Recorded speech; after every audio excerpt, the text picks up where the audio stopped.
Hello বন্ধুরা, আমি আজকে আপনাদেরকে শেখাবো কিভাবে শর্টকাটে 8টি বিভাগ মনে রাখা যায়। আর এই 8টি বিভাগ সহজে মনে রাখার জন্য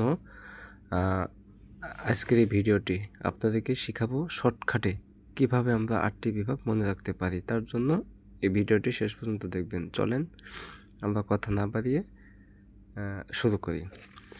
প্রথমত লিখব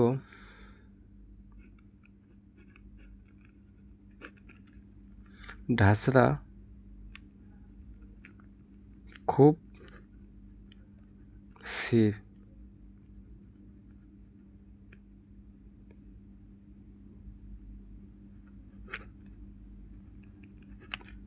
ময়মনসিংহ।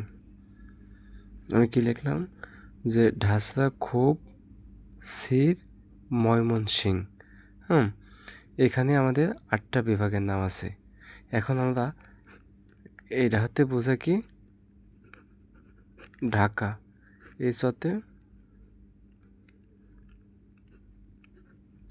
চট্টগ্রাম, রাতে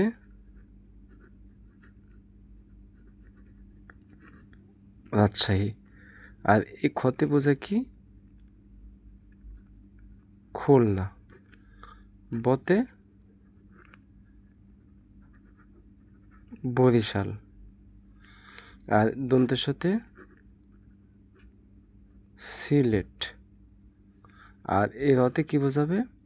এ রতে বোঝাবে হচ্ছে রংপুর। আর এখানে ময়মনসিংহ। তাহলে কয়টা হলো? ঢাকা, চট্টগ্রাম, রাজশাহী 3টা, খুলনা, বরিশাল 3টা, 2টা, 5টা, সিলেট, রংপুর 7টা, ময়মনসিংহ 1টা, 8টা।